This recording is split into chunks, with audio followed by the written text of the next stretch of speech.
ನಮಸ್ತೆ ಮಿತ್ರರೇ, ನವರಾತ್ರಿಯ 2ನೇ ದಿನದ ಶುಭಾಶಯಗಳೊಂದಿಗೆ ಇವತ್ತು ರಾಗಿ ಮತ್ತು ಕುಂಬಳಕಾಯಿಯನ್ನು ಬಳಸಿ ಒಂದು ರುಚಿಕರವಾದ ಆರೋಗ್ಯದಾಯಕವಾದ ದೋಸೆ, ಅದಕ್ಕೊಂದು ಸಿಹಿ ಕುಂಬಳದ ಚಟ್ನಿ. ಹಿಂದೆ ನನ್ನ ಚಾನಲಲ್ಲಿ ನಾನೊಮ್ಮೆ ಸಿಹಿ ಕುಂಬಳದ್ದು ಮಾಡಿದ್ದೆ. ಅದು ಸ್ವಲ್ಪ ಡಿಫ್ರೆಂಟ್ ಸ್ಟೈಲಲ್ಲಿ ಮಾಡಿದ್ದೆ, ಅದನ್ನು ಬೇಯಿಸಿ ಮಾಡಿದ್ದೆ. ಇವತ್ತು ಈ ಸಿಹಿ ಕುಂಬಳವನ್ನು ಫ್ರೈ ಮಾಡಿ ಹೇಗೆ ಚಟ್ನಿಯನ್ನು ಮಾಡುವುದನ್ನು ತೋರಿಸ್ಕೊಟ್ಟಿದ್ದೇನೆ. ನಿಮಗೆಲ್ಲರಿಗೂ ಗೊತ್ತಿರುವ ಹಾಗೆ ಸಿಹಿ ಕುಂಬಳ ಆರೋಗ್ಯಕ್ಕಂತೂ ಬಹಳ ಒಳ್ಳೆಯದು. ಮಕ್ಕಳ ಆರೋಗ್ಯಕ್ಕೂ, ತ್ವಚೆಯ ಆರೋಗ್ಯಕ್ಕೂ, ಕಣ್ಣಿನ ಹೊಳಪಿಗೂ ಬಹಳ ಉತ್ತಮ.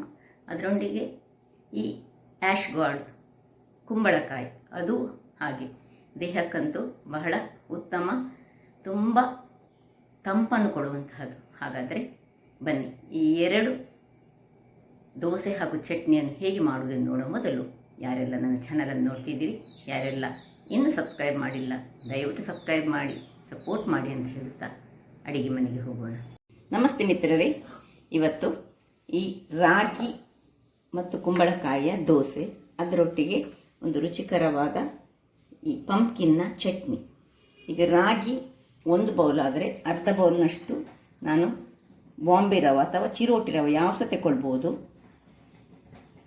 ಇಲ್ಲಿ ಚಟ್ನಿಗೆ ಒಂದು ಸಣ್ಣ ತುಂಡು, ಒಂದು 100 ಗ್ರಾಮ್ಸ್ನಷ್ಟು ಪಂಪ್ಕಿನ್ ಅಂದರೆ ಸಿಹಿ ಕುಂಬಳಕಾಯಿ, ಒಂದು 30 ಗ್ರಾಮ್ಸ್ 40 ಗ್ರಾಮ್ಸ್ನಷ್ಟು ಈ ತೆಂಗಿನ ತುರಿ, ಸ್ವಲ್ಪ ಕೊತ್ತಂಬರಿ ಸೊಪ್ಪು, ಕರಿಬೇವಿನ ಸೊಪ್ಪು, 1 ಅಥವಾ 2 ಮೆಣಸು, ಗ್ರೀನ್ ಚಿಲ್ಲಿ ಸಣ್ಣ ಸಣ್ಣದಾದರೆ 2-3 ತೆಗೆದುಕೊಳ್ಳಿ.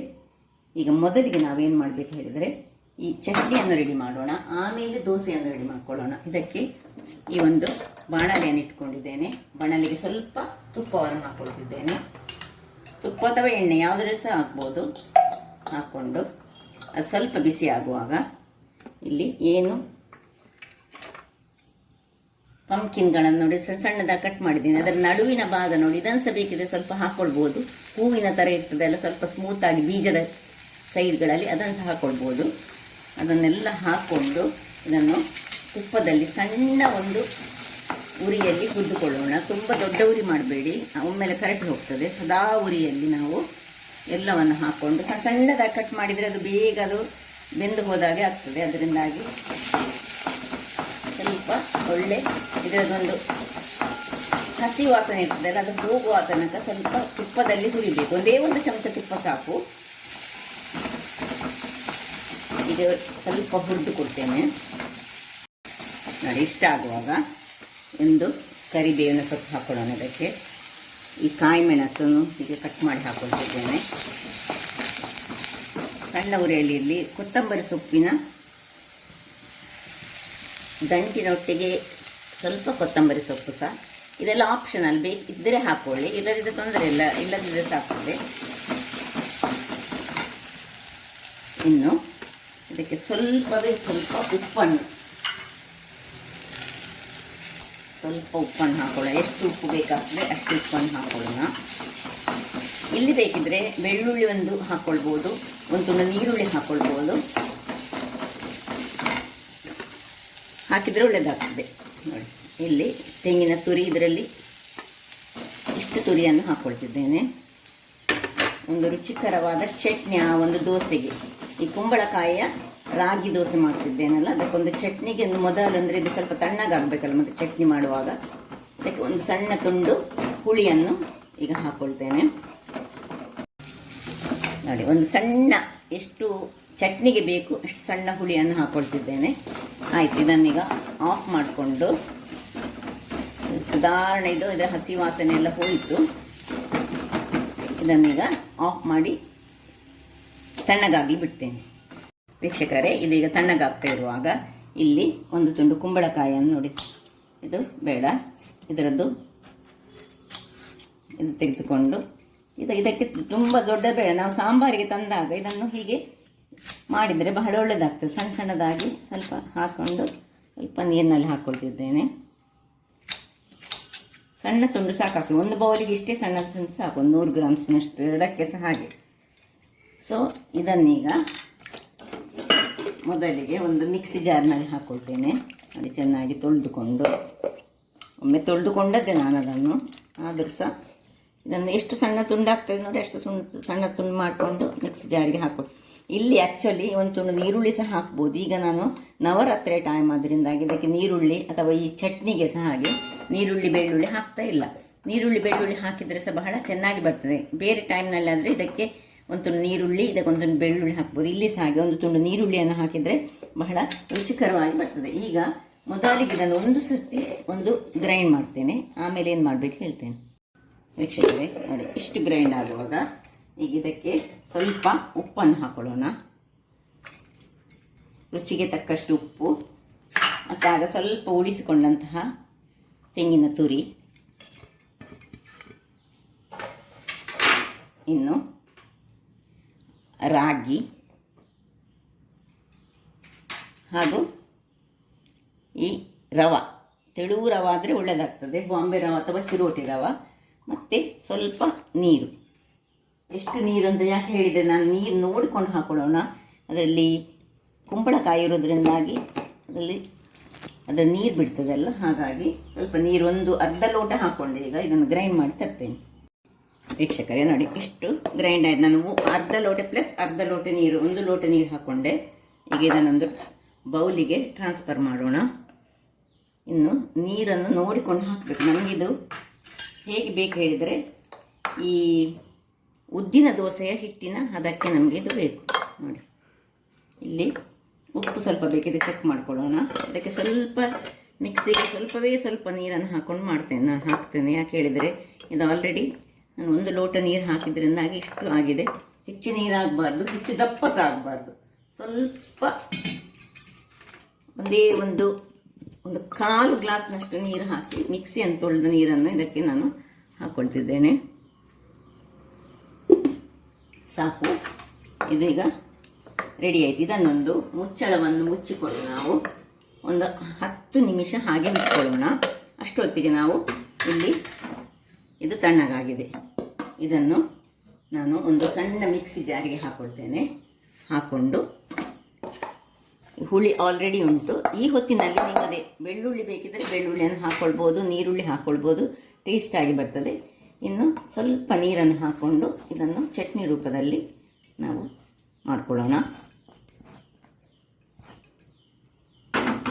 ವೀಕ್ಷಕರೇ ಇಲ್ಲಿ ನೋಡಿ, ಚಟ್ನಿ ರೆಡಿ ಆಯಿತು. ತುಂಬ ಫೈನ್ ಬೇಡ, ಹದಾದಲ್ಲಿ ನೋಡಿ ಹೀಗೆ ಇರಬೇಕು. ನಾನು ಹಿಂದೊಮ್ಮೆ ಇದೇ ರೀತಿಯ ಚಟ್ನಿಯನ್ನು ಮಾಡಿದ್ದೇನೆ. ಆಗ ಈ ಕುಂಬಳಕಾಯಿಯನ್ನು ಬೇಯಿಸಿ ಮಾಡಿದ್ದೇನೆ, ಅದು ಸಹ ತುಂಬ ಚೆನ್ನಾಗಿ ಬರ್ತದೆ.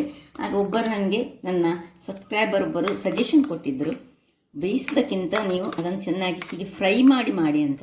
ಹಾಗೆ ನಾನು ಒಮ್ಮೆ ಟ್ರೈ ಮಾಡಿದೆ, ಅದು ಸಹ ಬಹಳ ರುಚಿಕರವಾಗಿ ಬಂತು. ಅಂದರೆ ಅದರ ಎಲ್ಲ ಪೌಷ್ಟಿಕಾಂಶಗಳು ಒಮ್ಮೊಮ್ಮೆ ಬೇಯುವಾಗ ನಷ್ಟ ಆಗ್ತದೆ. ಇದು ಹೀಗೆ ಫ್ರೈ ಮಾಡಿದರೆ ಅಷ್ಟೊಂದು ಹಾಳಾಗೋದಿಲ್ಲ ಅದರ ಪೌಷ್ಟಿಕಾಂಶ ಹೇಳಿ. ಅದರಲ್ಲಿ ತುಂಬ ಈ ಒಂದು ಸಿಹಿ ಕುಂಬಳ ಆರೋಗ್ಯಕ್ಕಂತೂ ಬಹಳ ಉತ್ತಮ. ಸ್ಕಿನ್ನಿನ ಆರೋಗ್ಯಕ್ಕೆ ಹೇಳಿ ಮಾಡಿಸಿದಂತಹದ್ದು, ನಿಮಗೆ ಗೊತ್ತಿರ್ಬೋದು. ಈ ಮಕ್ಕಳಿಗೆ ಅಂತ ಇದರದ ಪ್ಯೂರಿ ಎಲ್ಲ ಕೊಟ್ಟರೆ ಭಾರಿ ಒಳ್ಳೆಯದು.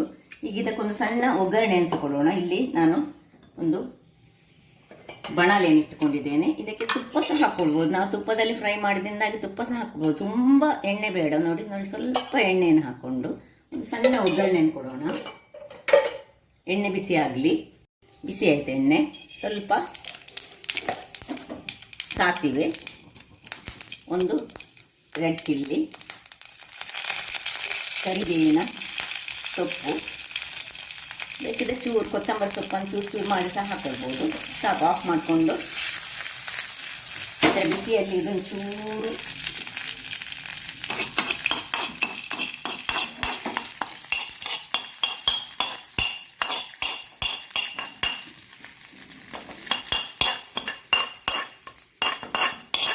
ರುಚಿಯಾದ ಹಾಗೂ ಆರೋಗ್ಯದಾಯಕವಾದ ಈ ಪಂಪ್ಕಿನ್ನ ಚಟ್ನಿ ರೆಡಿ ಆಯಿತು.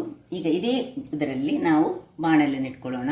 ಇಲ್ಲಿ ನೋಡಿ, ಕೊನೆಗೆ ಚಾಪ್ಡ್ ಕೊತ್ತಂಬರಿ ಸೊಪ್ಪನ್ನು ಸ್ವಲ್ಪ ಇದಕ್ಕೆ ಹಾಕ್ಕೊಳ್ಳೋಣ. ಇದೆಲ್ಲ ಆಪ್ಷನಲ್, ಬೇಕಿದ್ದರೆ ಮಾತ್ರ ಹಾಕ್ಬೋದು. ಇಲ್ಲಿ ಉಪ್ಪು ಚೆಕ್ ಮಾಡಿಕೊಳ್ಳಿ. ಇಲ್ಲಿ ಬಿಸಿ ಆಗಿದೆ ನೋಡಿ. ಈಗ ಮೊದಲಿಗೆ ಒಂದು ಸೌಟಿನಷ್ಟು ತೆಗೆದುಕೊಂಡು ಹೀಗೆ ನಾವು ಈ ಉದ್ದಿನ ದೋಸೆಯನ್ನು ಮಾಡ್ತೇವೆ ನೋಡಿ, ಅದೇ ರೀತಿಯಲ್ಲಿ ರೌಂಡಲ್ಲಿ ಎಷ್ಟು ದೊಡ್ಡದು ಬೇಕು ನಿಮಗೆ ಅಷ್ಟು ದೊಡ್ಡದು ತೆಳುವಾಗಿ ಮಾಡಿಕೊಳ್ಳಿ.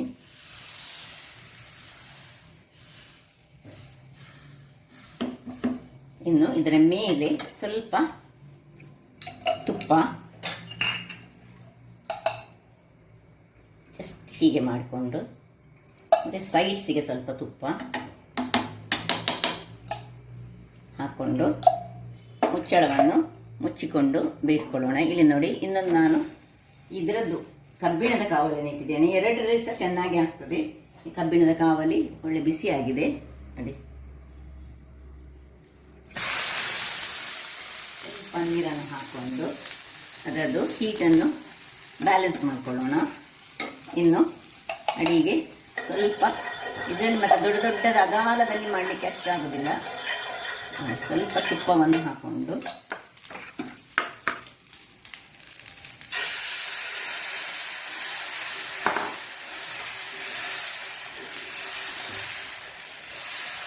ಸಣ್ಣ ಸಣ್ಣದಾದ ಉದ್ದಿನ ದೋಸೆ ಟೈಪಲ್ಲಿ ಬರ್ತದೆ. ಮತ್ತು ಇದರಲ್ಲಿರೋದು ರಾಗಿ ಮತ್ತು ಈ ಕುಂಬಳಕಾಯಿ ಆರೋಗ್ಯಕ್ಕೆ ಅದು ಸಹ ಬಹಳ ಒಳ್ಳೆಯದು. ಇವತ್ತಿನ ನಮ್ಮದು ಆರೋಗ್ಯದಾಯಕವಾದ ದೋಸೆ ಮಾಡ್ತಿದ್ದೇನೆ ನಾನು. ಇನ್ನು ಮೇಲೆ ಸ್ವಲ್ಪ ತುಪ್ಪವನ್ನು ಹಾಕ್ಕೊಂಡು ಸೈಡ್ಸಿಗೆ ಬೇಕಿದ್ದರೆ ಸ್ವಲ್ಪ ಹಾಕ್ಕೊಳ್ಳಿ. ಹಾಕ್ಕೊಂಡು ಮುಚ್ಚಳವನ್ನು ಮುಚ್ಚಿಕೊಂಡು ಬೇಯಿಸ್ಕೊಳ್ಳೋಣ. ವೀಕ್ಷಕರೇ, ಇಲ್ಲಿ ನೋಡಿ 2-3 ನಿಮಿಷಗಳ ಬಳಿಕ ಇದನ್ನೀಗ ನೋಡಿ, ತುಪ್ಪ ಅಲ್ಲಿ ಏನು ಹಾಗೆ ಉಂಟು, ತುಪ್ಪ ಏನಾಗಲಿಲ್ಲ. ಈಗ ಅಡಿ ಮೇಲೆ ಮಾಡ್ಕೊಳ್ಳೋಣ ನೋಡಿ. ತೆಳು ಉಂಟು, ಇಷ್ಟು ತೆಳು. ಇಲ್ಲಿ ಸಹ ಇದು ಸಹ ಹಾಗೆ, ಇದನ್ನು ಸಹ ಹಾಗೆ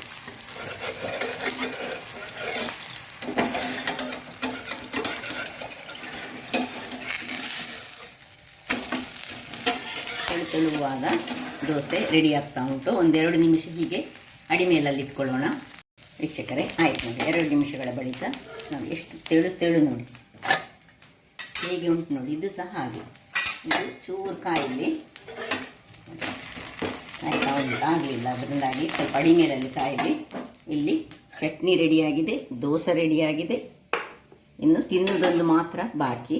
ಚಟ್ನಿ ಅಂತೂ ಸೂಪರ್ಬ್ ಆಗಿರ್ತದೆ ಇದಕ್ಕೆ. ಹಾಗಾದರೆ ನೋಡಿದ್ರಲ್ಲ ವೀಕ್ಷಕರೇ, ನನ್ನ ಈ ಕುಕಿಂಗ್ ಚಾನಲ್ ನಿಮಗೆ ಇಷ್ಟ ಆದರೆ ಬೋಳೂರು ಸುವರ್ಣ ಚಾನಲನ್ನು ಲೈಕ್ ಮಾಡಿ, ಶೇರ್ ಮಾಡಿ ಹಾಗೂ ಸಬ್ಸ್ಕ್ರೈಬ್ ಮಾಡಿ. ಹಾಗೂ ನನ್ನ ಇನ್ಸ್ಟಾಗ್ರಾಮ್ ಪೇಜನ್ನು ಫಾಲೋ ಮಾಡಿ. ಧನ್ಯವಾದಗಳು.